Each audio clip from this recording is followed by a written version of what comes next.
Now that we're ready to go, please once again welcome Gianni. Thank you, guys. I'm Gianni Mazza. I'm so excited to show you what we have worked for 1 year at ESL with GenAI. Okay, so a very brief introduction of third space learning. We are an edtech company, and our goal is to overcome the attainment gap in the US and the UK. Our main problem is schools don't have budget for us, well, basically for nothing, especially here in the UK. And we are there to support these disadvantaged children. Solution, well, let me introduce Sky, our AI math tutor. There's a place value grid showing 0.7 and 0.5. Alex says the answer is 0.12. What mistake did he make? He just added 7 and 5. Think about how we add tenths together. What happens when we have more than 10 tenths? You go to the ones.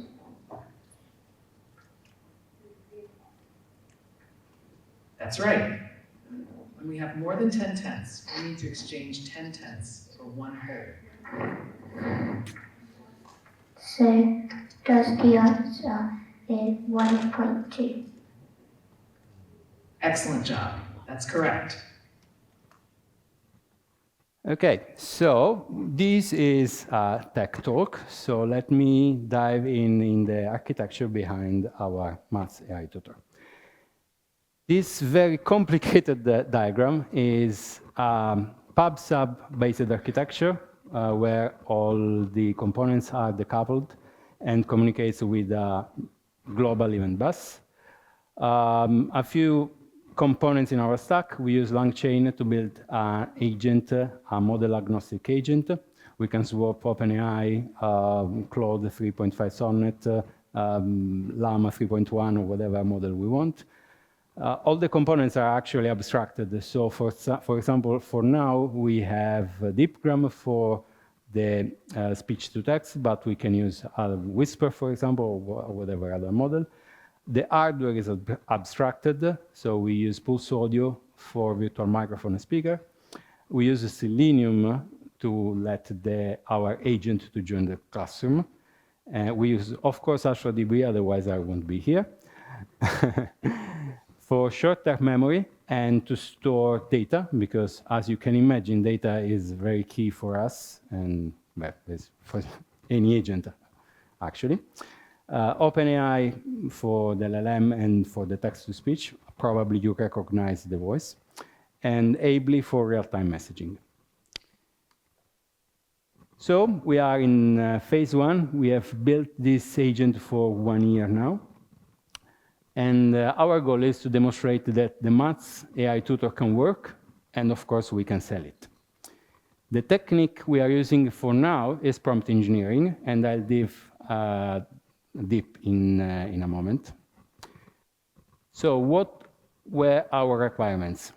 The tutor cannot make any mistake. So 99.8 accuracy is not acceptable because we are teaching children. So if the tutor is making a mistake, the children are very prone to accept the mistake and to interiorize the mistake. The latency has to be less than 1 second.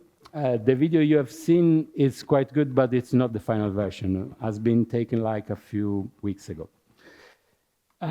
Solution, proactive agent instead of reactive agent. It means it's the tutor that drives the conversation instead of just replying to any question the student is asking. And the data flow optimization to stream audio when a sentence is completed instead of waiting for the whole text to be generated.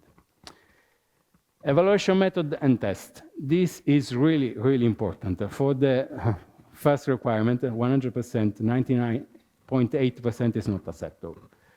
Of course, there's a lot of manual QAing with adults and children. And we have a spec-based automatic QA system to evaluate the success. We use Langsmith to trace, and also we use quite a lot the playground to test our slightly changing the prompt. We have a very strong data pipeline.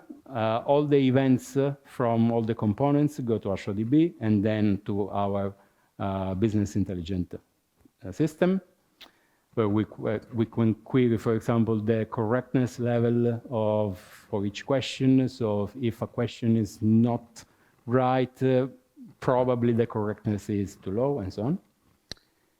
And so a brief history. I'll be really, really brief here. September 2023, we tested on ChatGPT if we could try to get the LLM to teach an entire lesson. It kind of worked, so it gave us some confidence level to go ahead with the project. On October 23, I prepared a full working voice-in, voice-out demo. It was just a React-based prototype, not integrated with our platform. December 23, the agent was integrated in our classroom. April 24, we started the testing in school. And now, well, next Monday, we'll start officially the pilot in schools. So I said that we are using prompt engineering. How the prompt is structured. So we have few sections. The first section is who the tutor is and who the student is. This information is retrieved from our platform. And so the system prompt includes information about the tutor and the student. And it's something like this. Where is it? Yeah. I'll show you that piece of code in a second. System interaction, probably it's too small, probably better. Who you are Sky, a dedicated primary math tutor who follows strict guidelines. Your student, you are teaching a UK people named Marquis, or whatever name is, who is a year 5. Student profile, Marquis teacher, added this in comment, null. Well, teachers are usually more proactive than us testing. And marked the working level as meeting. This information should guide you, tailor your approach to teaching and interacting with Marquis. Okay, guidelines. This is quite important because we have teaching children for more than 10 years. So we know how a good online one-to-one math session looks like. The guidelines establish rules for the tutor to follow the best practice for good tutoring online session. This is research-based guidelines. So we worked with UCL, and we have like a very large system prompt with each rules to follow for our LLM. But the core, actually, I can show you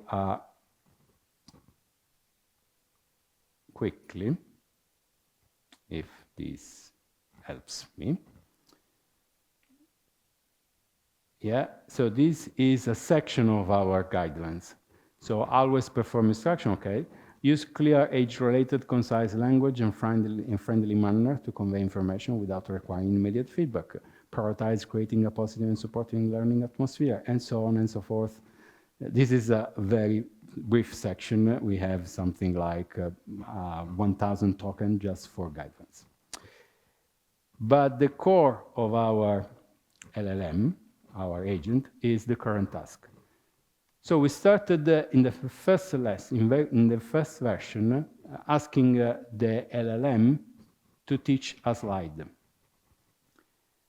And it kind of worked, and the prompt looked something like this. It was text-based with some action, say something, ask something, check the answer. We added what the correct answer was. It worked, it wasn't perfect. We had an average latency of 5 seconds. And as you can imagine, children are not exactly good at waiting AI for 5 seconds. But the correctness was around 78%. This value was measured with the QA automatic system I mentioned before. That wasn't acceptable, so moved to the second version, and the second version was more structured. So the prompt, instead of being just chat-based, text-based for the whole slide, was split in a smaller chunk for each step. And it looks something like this: a JSON with something to ask, something to write, highlight, because our AI tutor can interact with our proprietary classroom, the correct answer, where the correct answer is, and so on. This approach improved the latency to less than 1 second. And the reason is, if we want our agent to say something, we don't need to wait the LLM to generate exactly the same content. We just play immediately. And the correctness was even better, 85%. Again, not acceptable, but a bit better. So the final version, and is what we have now, is using structured output to force the LLM to think step by step. And this step by step, I guess, is something you are very familiar with. So the performance, the latency has increased slightly because there's a step in the middle, but the correctness, the accuracy, finally, is roughly 100%. And when I say roughly, it's really, really near to 100%. So how does it look? I have a LangChain trace to show you. And so this is how it looks like. We have a task, and the task is extract the answer provided by the student, evaluate the student message, invoke the check answer tool, sending the appropriate correctness tag and related optional fields. In this case, the question is the number show, this is the correct answer. Let's now look at a place value chart to understand how multiply and divide by shifting digits. Can you first write down the decimal that is this place value chart is showing us? We have a visual aid, a place value chart, with a hundreds grid in the ones column, a row of 10 in the tens column. And the student answer is, the number shown is 1.2. So the expected answer is inferred by the correct answer. The given answer is inferred by the message from the user. And yeah, it's correct. And the response is, well done. You have correctly identified the decimal number as 1.2. But the student can make some mistake. For example, the number shown is 12. We run the agent, and yeah, incorrect. And we have a hint. Remember to consider the position of each digit in the place value chart and try to identify the whole number and the tens separately. And we have the acknowledgement. We have a few business logic that runs in the tool, and the tutor will give 2 hints, and then it will reveal the correct answer. I have less than 2 minutes, but I can show you quickly the code. And as you can see, there's a lot of prompt engineering going on here. And that's the reason why we want to remove all this code by fine-tune our small language model. And this is our long-term goal. Why? Because we want to reduce the latency further. So using our reasoning model, how? Using a reasoning model like the recent O1. O2 is probably next year.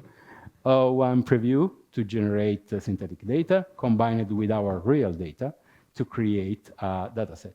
Also, we want to use a small language model to reduce latency. Imagine something powered by Grok, for example. As the second long-term goal is to improve interactions. The tutor interacts with our classroom, and the classroom is us, so we can do whatever we want to improve the interaction. And finally, Sculpt content. We have produced 40 learning objectives out of almost 800, and Spanish is another goal for us in the US.